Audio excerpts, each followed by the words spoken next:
quarterback Jack Douglas makes the play. Wofford would then find itself down 12-0, but the cheerleaders were ready for some action as Anthony Jennings would stir things up with a great run from his fullback position as number 34 bangs ahead for the first down. Sean Graves then with just an incredible run. Watch the fake as he falls, gets up, and takes off. It's 12-7. Wofford has come back in the ballgame. The Terriers would go 75 yards in 6 plays, capped off by another incredible run by Sean Graves. Watch the fake. 3 guys touch him, but he scores the touchdown. Coach Mike Ayers then decides to go for 2. Alex Holzball, the sophomore halfback from Elizabethton, Tennessee, just gets into the corner of the end zone, and it's 15-12. The Wofford Terriers have taken the lead, but then disaster would strike. Taurus Forney of the Citadel Bulldogs with the kickoff return. Would he get that guy? Watch. 50? There is nothing but clear sailing. But somehow Chad Starks runs him down and knocks him out of bounds around the 10-yard line. But the Wofford Terriers still had one more miracle to pull. Defensive back Chad Starks breaks on the ball and comes up with the biggest interception of his young career. Starks takes it back as the clock runs down, and the Wofford Terriers hang on for a 15-12 thriller. Later, Starks talked about his big play. So, the offensive back and his hand went up. I was thinking he was going to chip it, and he barely touched it and fell right to my hand. Situation. Okay. Okay, come on out.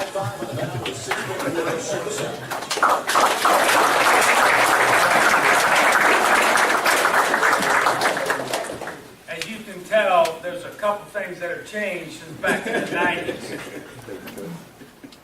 But the one thing about this guy, when he was a player, he had a ton of 1-2. He had the attitude. It didn't matter where it was. He would chase it. He would chase it, and he would chase it. The big thing that we all understand now: anybody that intercepts a ball right there at the end, what are you going to do? Get on the ground. That's right. Okay. I did a poor job of coaching him back then, but we're glad to have him. He is a professor now at Delaware State, and what's the deal with the astronaut deal? I'm the associate director of the NASA space grant. Yeah. We'll talk about that in a second. Yeah. Okay. Thank you, Coach. Yes, sir. Before I begin talking, I wanted to make one correction about not being coached up. I'm pretty sure y'all heard that language before, right? I just was a hardhead. We actually talked about that in practice all the time, about the responsibility I had whenever I got an interception. And my issue was I thought I was a little more talented with offensive skill sets than my coaches did. And any opportunity I got, my hands on the ball, I was trying to take it to the house. I was begging someone to let me return punts and kickoffs as a freshman. But of course, we had this All-American named Tony Shea here, and I hadn't earned and I hadn't earned my opportunity in that space and time to get afforded that opportunity. My goal was to get on the field. Believe it or not, when I signed up here, my only goal was to make the traveling squad. I happened to be blessed with a few accolades in basketball, some in the classroom, as well as on the football field. But when I was coming into this environment, I only wanted to contribute by being on the practice field. That was it. But when I got here, there was an opportunity. When I got on the field, when I got in the film room, I realized that the opportunity I needed was given me when I signed on February 14th on Valentine's Day in 1990, and that was the only one that I needed. They believed in me. I had the opportunity. The ball was given to me in retrospect at that moment, and it was up to me to take advantage of it and take it to the house. So actually taking it to the house was the opportunity to show and impress upon my coaches that I deserved to have a starting spot. And I was fortunate enough on the 92 team that went to the playoffs that year to be the only freshman starting on that defense. And I started off third on that depth chart. There were some injuries because those things happen in football. And I got a chance to start in the first scrimmage as a freshman. Didn't perform that well. I acted just like a freshman. But I was granted the opportunity to be a nickelback starting in the first game. And I got, what's the word we call trucked? I got trucked in my first play on the field. Some decent laughter, but you know what it did, right?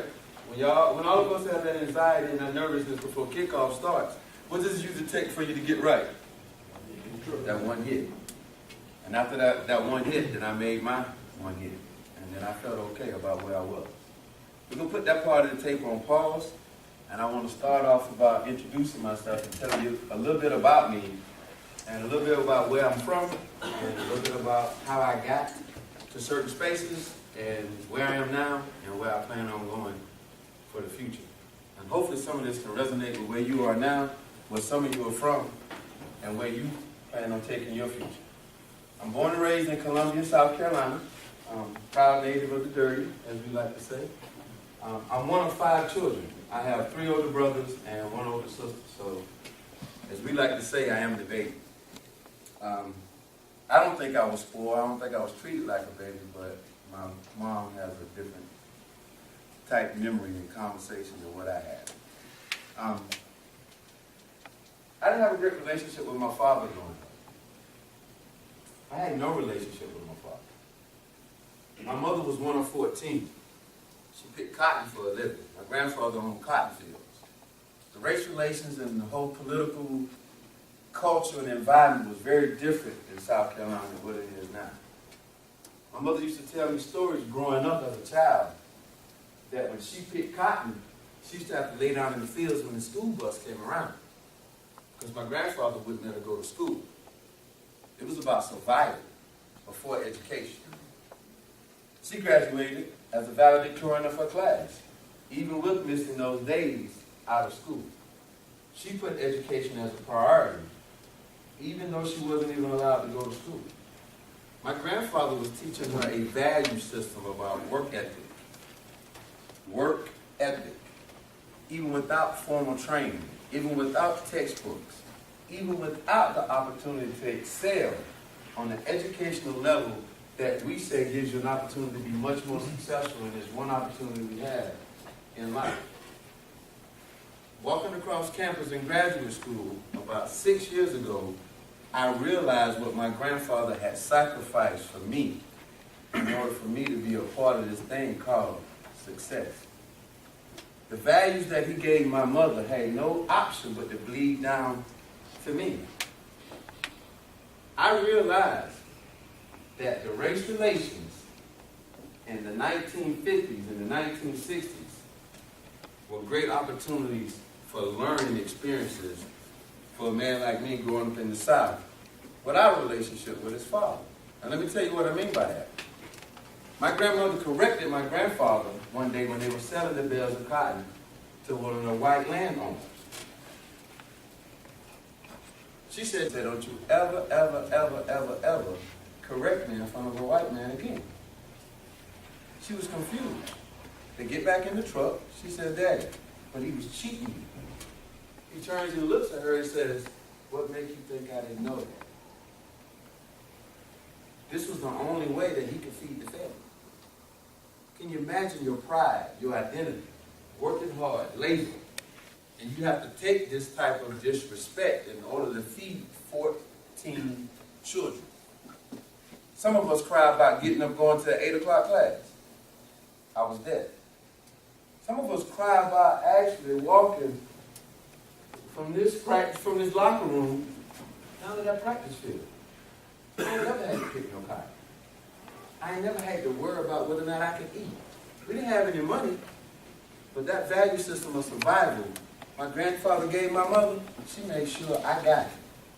I woke up one day and said, if he can be successful in that environment, it ain't nothing stopping me but me. Culture changed. Legislation got passed. 1954, Brown versus Board of Education gave us an opportunity for us to be in this room together right now. Right now. That's why it happened. It happened for integration.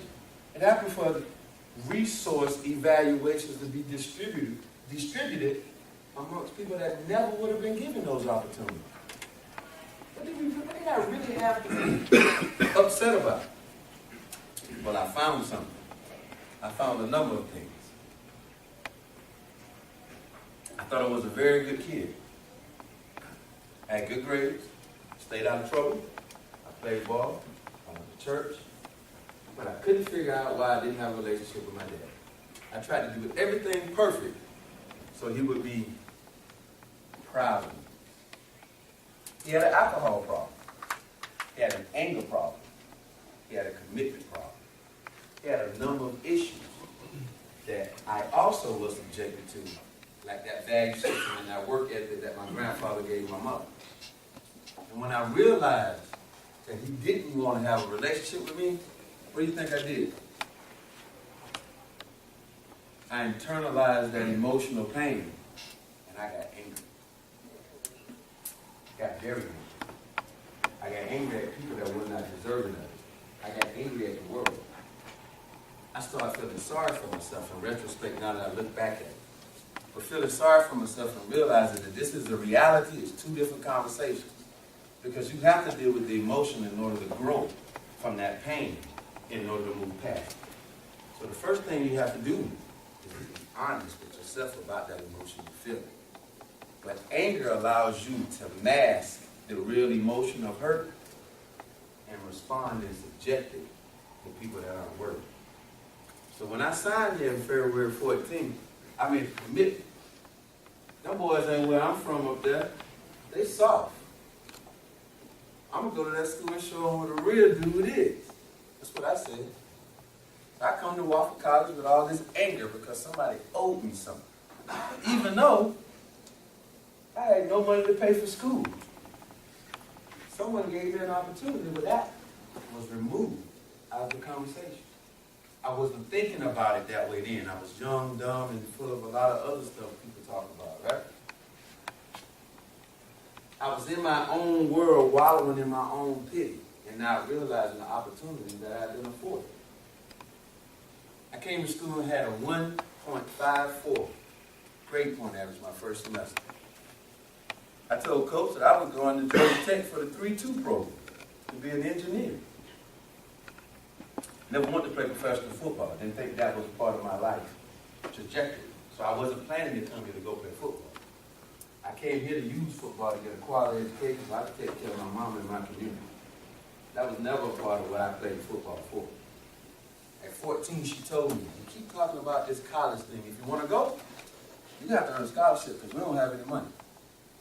She was a custodian making $8,000 a year at Lee Park Elementary School. I moved 8 times in 18 years because she kept depending on the same person that continuously let us down to take care of the manly responsibilities. I saw her struggle year after year after year. And I allowed myself to self-grandize and pull out some pity after all she was doing to give me the best opportunity she could. When I got to Wofford, I got introduced into a whole new culture. And I'm pretty sure some of you guys can feel the same way. This culture wasn't conducive to my childhood. So it made it very easy to lash out on those people that were different from me. It made it very easy to aspire to be different, to bring attention to the issues I thought needed to be talked about. Didn't go over too well.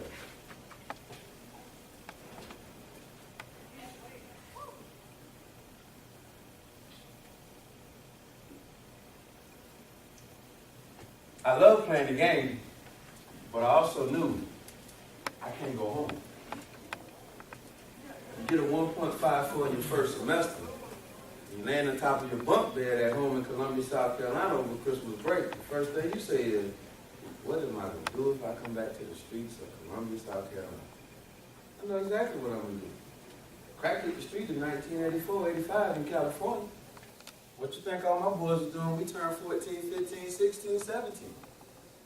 Why am I the only one to go to college from my neighborhood? I brought one of my great childhood. I didn't bring him. One of my great childhood friends came to college with me. That was a sounding board to talk about, man, you can't go back to that. I know where you're from. At the time, though, I was invincible. Some of us are invincible at 18 now. I wasn't scared of that. The only thing I said, I ain't gonna live past 40 anyway. That's what I thought. That's what I saw in my community.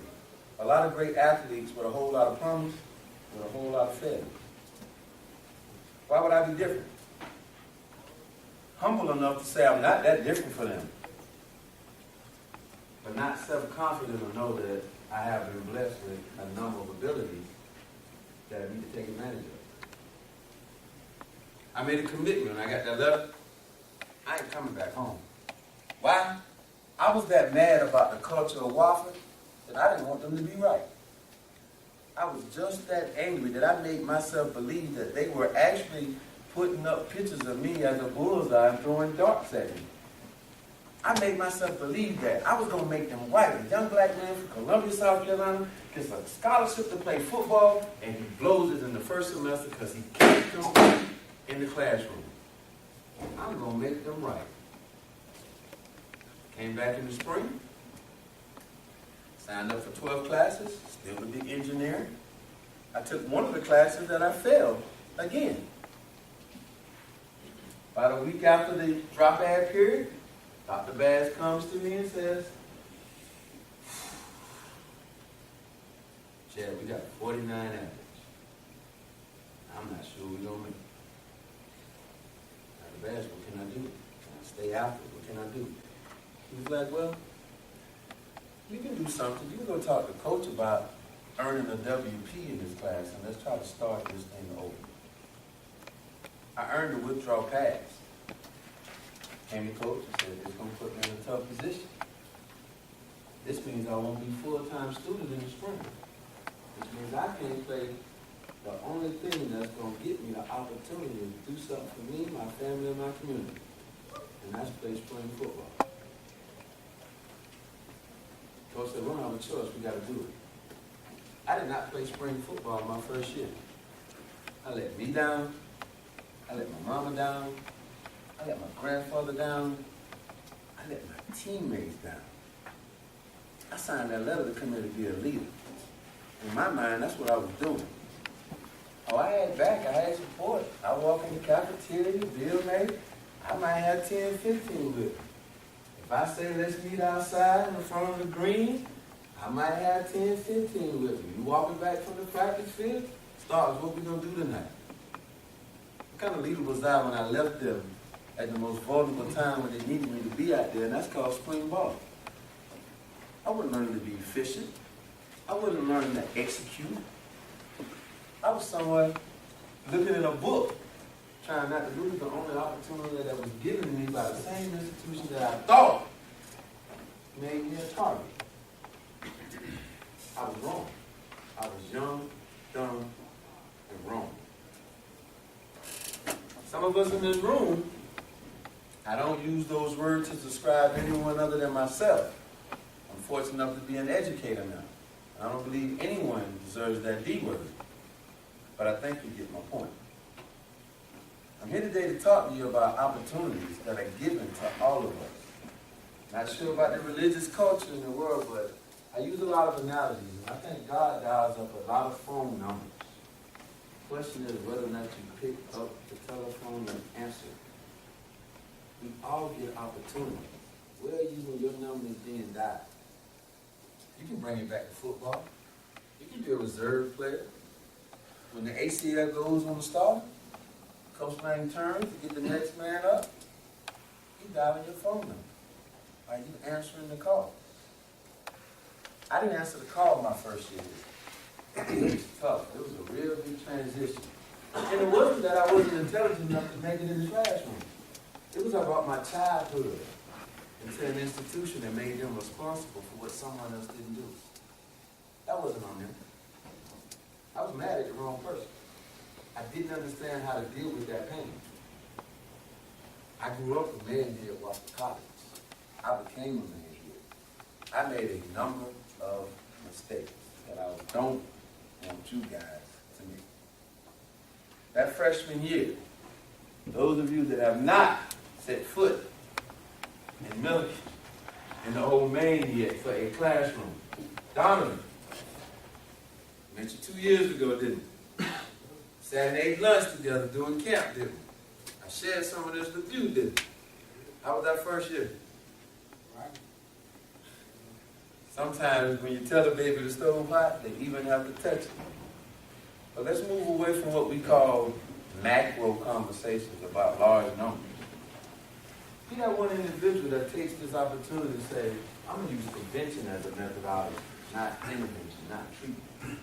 Don't wait for it to happen to you to have to pull other people's resources together to come save you. We should be progressively moving forward, progressively thinking.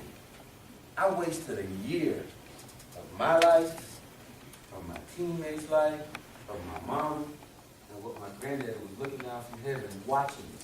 I wasted a year. I spent that next year making it up. 2 years I lost. 2 years. Some of this anger, when I say I subjected it to other people,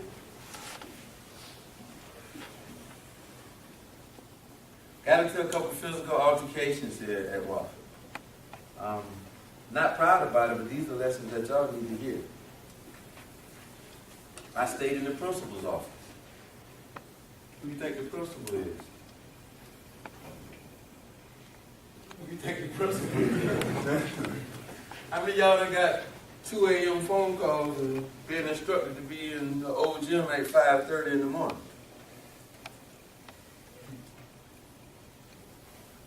There was a lot of things that my small mind and my small upbringing limited me from understanding when I got to college.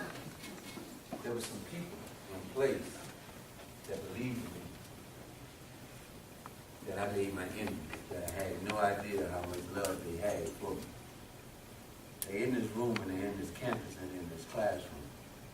They're also alumni of this institution that we've been fortunate enough to come. Change not only ourselves, but change our family, change our generation. Let me say that again. They're in this room, they're in your classrooms, they're on this campus, and they're alumni of this institution that affords us opportunity to not only change ourselves, but change our families, change our communities, and change our generation. I am first generation college. I have a daughter. As a junior here, I helped contribute to taking a young lady's progression of adulthood. I got a young lady pregnant when I was a junior here at Wofford College. Another one of my immature, dumb, irresponsible mistakes. One thing about me is that I've been blessed with the hard head.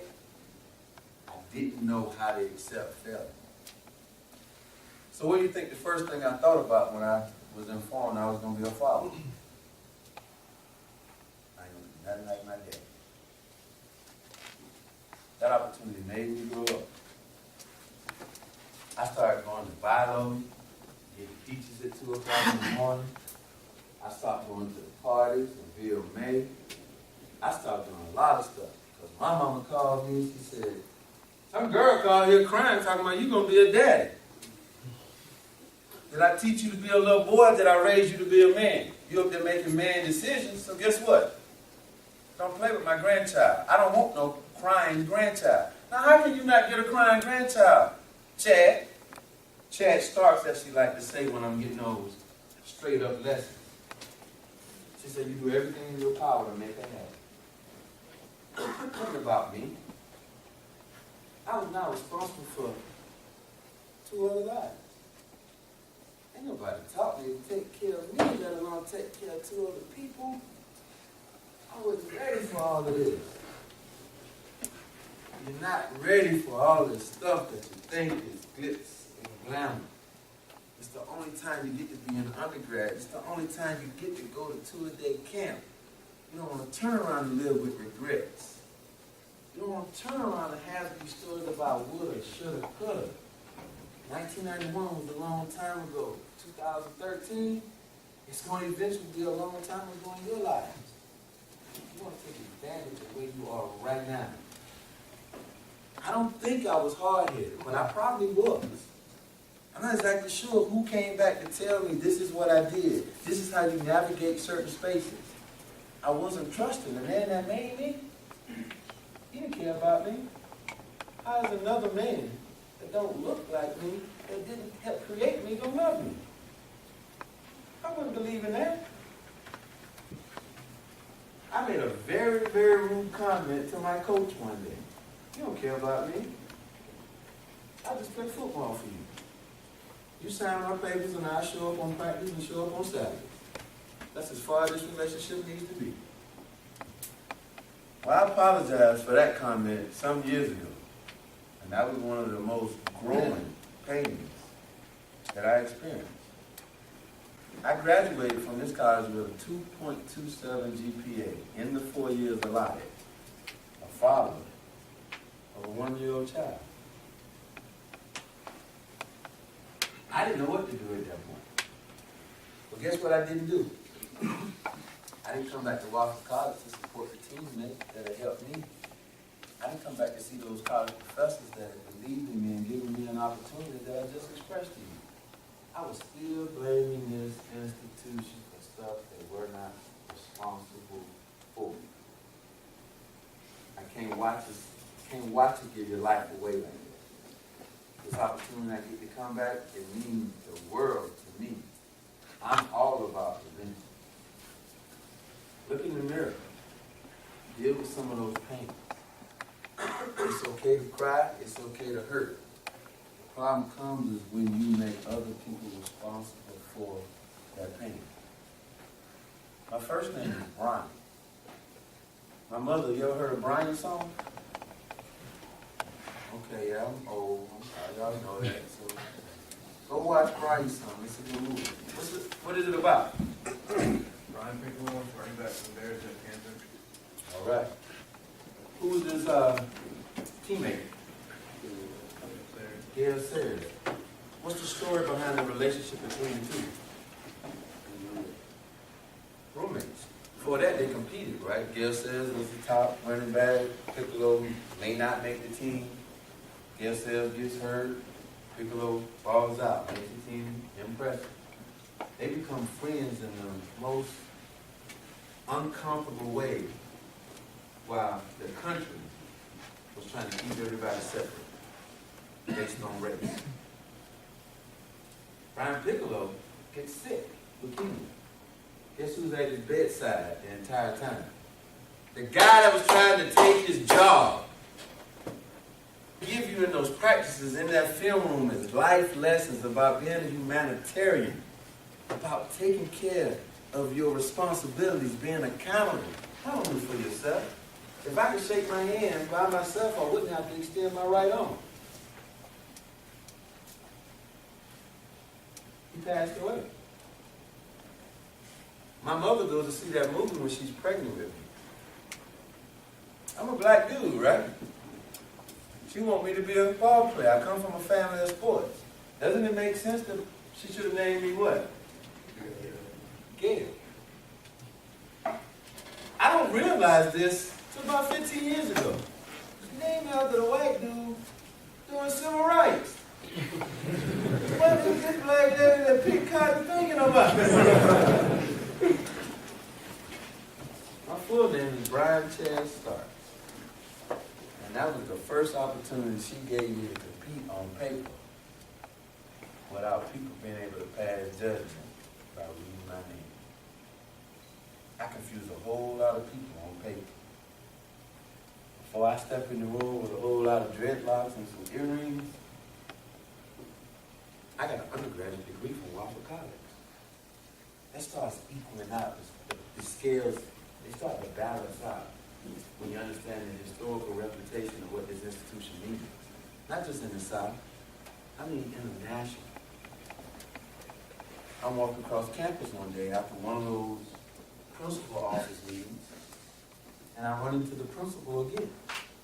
Apparently I was still on his mind because he walks up to me and says, son, what you gonna do with yourself? I don't know, coach, I'm good. I'm still going. What you mean what I'm gonna do? But what do you like?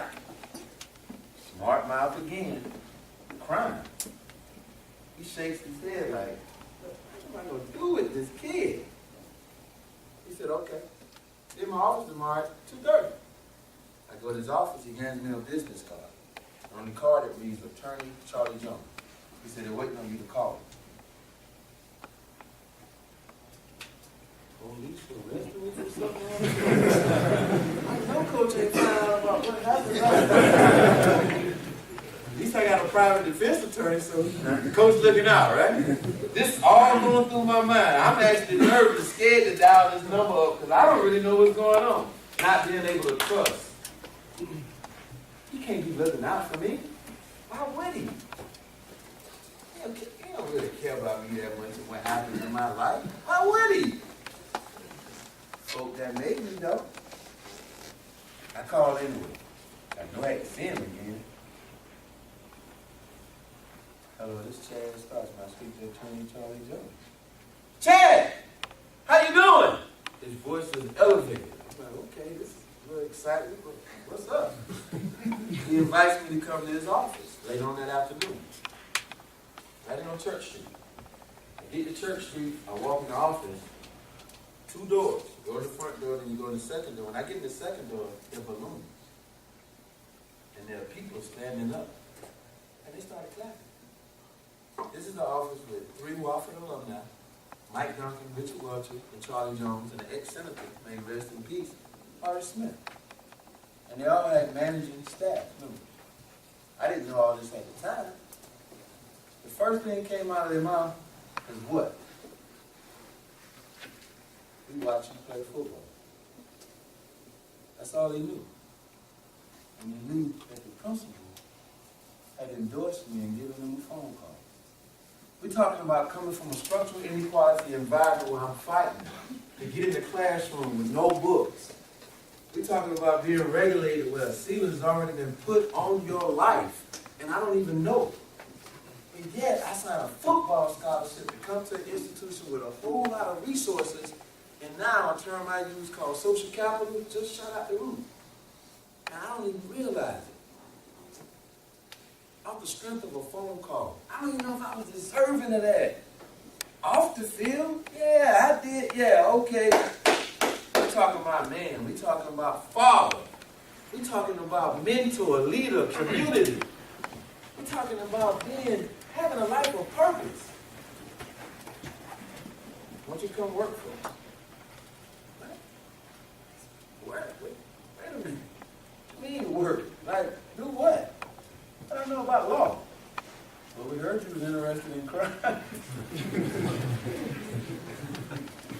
I walked out that door and I cried. I cried. I said, man, God, you playing some dirty tricks on me. I don't get this thing. 1 minute I'm in the hot seat. The next minute I'm getting the opportunity to work with. Really? Hold up. What is going on? Confusion. Not being able to see clearly. Scared to talk about it. Scared to share some of that with someone that could actually help.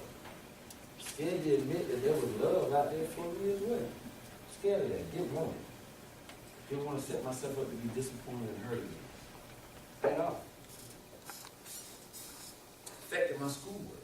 Affected my decision. To this day, not sure why. And it didn't affect playing football other than my first year of academics. Fortunate enough to have a pretty decent career here. But I didn't step up to be a leader when it was time. Say it again. I didn't step up to be a leader. I wasted too much time wallowing and focusing on my pain from childhood instead of looking forward. Again, a little Bible, talking about plowing the field. What can't you do? Can you look back? Can you look right? Can you look left? Can you look forward? I had people that believed in me, that gave me a chance to start rethinking what life was about. I work for this law firm. It's great. I get a job. I can take care of my child. Job doesn't work out the first year. I want to go to graduate school. What? You got a 227. You better got out of Wofford College. You talking about going to school? You think I called? I called Wofford alumni, the coaches. I called Judge Jones. I didn't have to call him because I was still coming back up there, going out to eat big old steaks because I worked for him whenever they had parties. He said, well, he want to go to school. Well, guess who he went to school with? The graduate director of the University of South Carolina. Not sure if I deserved it, but it was there on the plate waiting for me to take it. These things are here on campus, off campus, alumni, waiting for you to take it. Y'all don't have to leave Wofford College without a plan. If you don't have an internship before you leave there, you're wrong. I'm telling you, you're wrong. If you're not shaking hands and thanking alumni when they come to you after those games, don't be a knucklehead and start thinking about where you're going to go hang out. Think about your future. That's going to always be there. I wouldn't go sometimes. I don't want to go over there for what? Go front, be fake? Shutting down opportunities that I was afforded, young and dumb. They wrote letters of support. They asked for 3 letters to go to graduate school. I had 6. I had a 2.27. Didn't think I could get in based on my grades. I got an interview. I prepared for the interview. Oh, I'm going to win. Those life lessons of football, not quitting. Oh, you cramping up now. It's all in your body now. Oh, my back hurt. No, it was all in my head. When you got to push through that 10th day or that 14th day, 2 a day, you're going to know what it feels like when you're in the real world. It ain't nothing but a mind game. Your body won't hurt. You can tell yourself anything. I was able to reach back to some of those lessons I got here at Wofford College. What I call informal education. Not in the classroom. Not in a book. They didn't coach me from no book. They coached me from here. They believed in me. They demanded the best. I wasn't even demanding the best out of myself because I didn't believe I deserved it. That's what some of us wallow in. I hear Coach say some of us got it and some of us don't. Why? All you gotta do is watch the man in front of you, the man that's doing it before you. Mimic, imitate, whatever big words you smart Wofford College kids want to use. No, not focus. That's why. When we all go through it, I want to help you not go through it. They wrote the letters. I got a conditional acceptance in the graduate school. Conditional means you can't make less than a B. If anybody know about grad school, I ain't gonna do that. You can't make less than a B anyway. So on its face, it looked like that I wasn't qualified, but I was. I get accepted. I don't get any funding, which means that I had to pay my way to go to school. Didn't get a job like research assistants do. The only mentor I had, the only black male professor I ever had in my life, passed away last week. He hired me in the Violence and Substance Abuse Prevention Center at the University of South Carolina in 1995 and paid me $10 an hour to drive him to middle schools all over the state and make presentations about alcohol and drug abuse prevention. Another person in my life that believed in me, and I'm not even sure I deserved it. I didn't have the grades like the rest of the kids applying, and I ended up making more money than they did. Getting much better research experience than what they did. I'm talking about being fortunate and being blessed and understanding that responsibility and owning everyone in the room. I'm talking about really growing up. I'm talking about taking it by the horns. Being serious with your life. Understanding that you're going to always owe somebody. And that's a good thing. Brian Piccolo and Gail Sayers were the first interracial roommates in the NFL. Interracial roommates. I got to Wofford College. I met a young man named Aldo Camusi.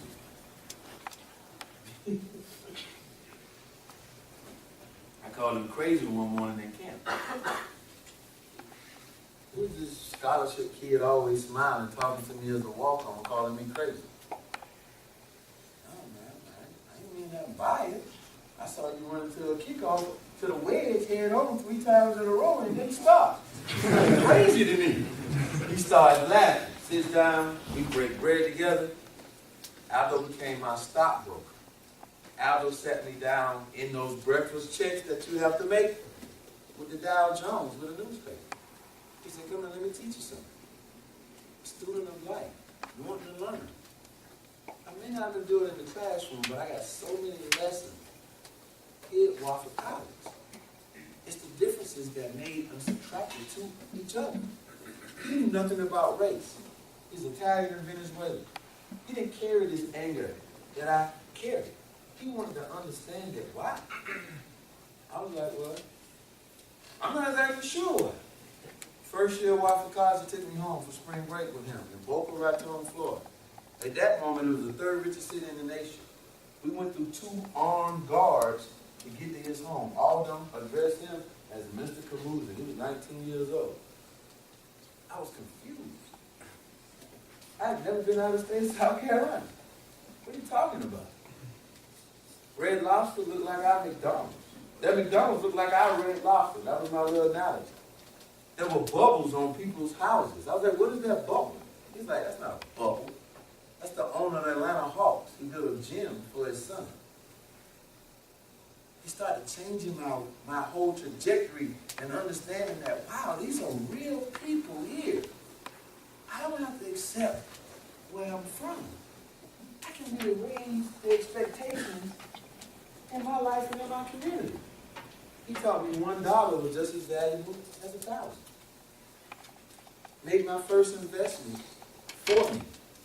Took me to my first World Series baseball game. I sat behind home plate behind Alex Rodriguez and Derek Jeter. And the Cleveland Indians played tomorrow. Exposure. When you're in a classroom, when you're walking off this practice field, get to know each other. My lifelong friends graduated from Wofford College and went through 2 days with me. Frat Brothers and Paul. Those are my resources now. When my daughter wants to be interested in finances, I got one of my football players from Wofford College to pick up the phone and call.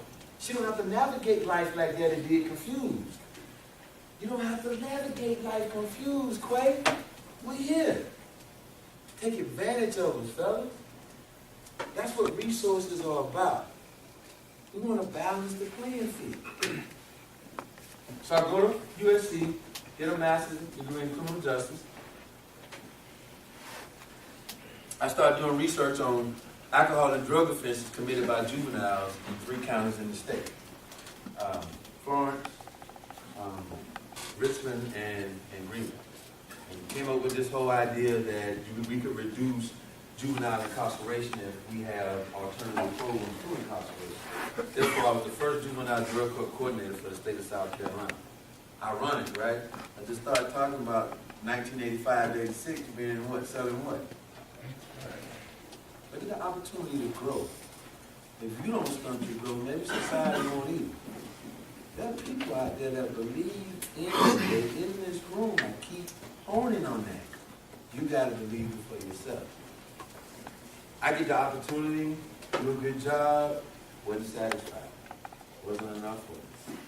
I decided to get another master's certificate in alcohol and drug studies because I really want to understand some of the thinking and how addictions actually happen and what we can do to prevent it. I went back to school. That didn't work out. Wasn't making enough money. Now I got a little greedy, right? I needed more bread in my pocket. I'm in the courtroom watching, observing, and I see this thing called bail. $25,000, $30,000, whatever. I go to some of my colleagues, some attorneys, say, what does it mean? They explain the system to me. I get my bail bonding license. I start getting people out of jail for a living. The same friends that I was talking about, when crack hit the street in 85 and 86, guess who was my clients now? They were. What if I would have 1.54? What if I would have come home new? Look how this conversation would have been different. I started getting them out of jail. I want to create some programs to help. While I'm doing this, I started growing up and decide, I think I owe some people some phone calls. I think it's time to send some Terrier Club some thankfulness. I finally came back to Wofford after that. And I asked Coach if I could come meet with him. I met with all my coaches that were still here. And I had that heart-to-heart conversation that I didn't have when I was a student and a player for him here at Wofford College. And man, it hurt. But if you're really about change, really about growth, really about going and being responsible, you're going to face it. All of us going to face that adversity one day. All of us going to get that telephone call. And you're going to answer it. What's going to be the question? Same analogy when you own this grid. It don't change. This team thing is about life lessons, community, family, team. You can't do it by yourself. You got to be bonded, much stronger. I blame myself for being a leader here and dividing my team at one point. I was having players choose sides simply because I needed that to feel good about where I was. Oh, man, go ahead. No food in the line. Oh, man, the receivers, they wear white shirts. 18 returning starters in 1993. I'm supposed to be a leader here. We went 6-5. That's my regret. I let them down. There were some seniors not coming back. I didn't give them the mental effort that I gave them that they deserved. I cheated. I'm bothered by that to this day. Don't have that. Don't have that. Embrace this moment right now. Give these people, teammates, what they deserve. That's your best effort. Unselfishness. I was selfish at the time. I needed the light shining on me because there were some issues going on. The light should have been shining on the team, and I could have worked those issues out through that evaluation. But I let my internalizing the pain get in the way. Don't be that story. Don't call me 10 years and say, Chad, you going back to Wofford? Can I co-speak with you? Not with that story. Not one I'm proud of. I want to use it as a prevention tool so you don't have to go through it. I made some money in this bail button business. More money I'd ever seen before. But I was getting people out of jail at the most vulnerable time. It's amazing what God can do to you. I started thinking about life in a different way. I decided to turn it back in. First 6 months, I made $72,000 when I first started getting people out of jail. That following year, I was fortunate enough to make over $100,000 a year for 6 years. I bought houses. My daughter went to private school. My mother was living good. Changing, not generation. Imagine if I don't have the support of my college. Wasn't good enough. Fell in love with teaching at the time. I was teaching at Benedict. I decided I wanted to go back to school to earn a PhD. Who do you think I called again? Call the principal. Well, I'll do anything for you. Well, I ain't too sure about calling the University of Delaware. It was right after that 2003 semifinals game. Make a long story short, I know I've been long-winded today, but there's a lot I need to tell you. I owe you a whole lot. There's a lot I need to share with you. I get into this PhD program on conditional basis again, right? It cost me $10,343 to go to the school. Guess who paid for it? I was prepared now. I wasn't that same young kid. I wanted something. There was a goal I knew I could achieve. I paid for it and went and made $16,300 a year after making $100,000 for 6 years in a row. That's what it took. It takes sacrifice to achieve your goals. I'm a doctor now. I'm in a 1% fraternity in the country, not the race, just overall who earned a terminal degree in your field. I'm a criminologist, and I'm not bragging, I'm sharing because you can vicariously see. No smarter, no better, but perseverance, determination, faith, and a great work ethic. That, with that social capital and support that you have in this room, have in the classroom, have on campus, and the alumni that graduated. I graduated last year with my doctorate. That's why I didn't get a chance to see y'all last year, because I was up under that table writing 12, 13, 14 hours a day. Fortunate enough, I got a tenure-track line, which means that someone wants to invest in me for the rest of my life. I'm an assistant professor now in the Sociology and Criminal Justice Department at Delaware State University. The first semester there, I got invited to speak at Yale University. This kid from Dirt Road with a 1.54 first semester got invited to one of the best colleges in the nation. And they wanted to hear what I had to say about my research. That's what I mean about opportunity, seizing the moment, and growth. I believe in you, fellas. My phone number is easily available, email. Some of the fellas I got good bonds with, we talk. I don't want to bring anybody out, but man, I've been in communication for 2 or 3 years. You don't have to figure this thing out unless you want to. And it's not just me. Because I take these opportunities and I go back to my alumni as well, and I tell all the boys, hey, y'all know I'm going to the school. I got a couple messages for the DBs too, but we'll talk about that. Baylor gonna throw it in the air, so we got some conversation to have. We got some messages to bring you, you know. But I really just want to end this by saying, don't wait till tomorrow. You don't have to wait until tomorrow. It's a problem. You got some support system. Trust, have faith, and believe in your social capital. And please take advantage of it. They really do care. You don't have to fight this world by yourself. Thank you.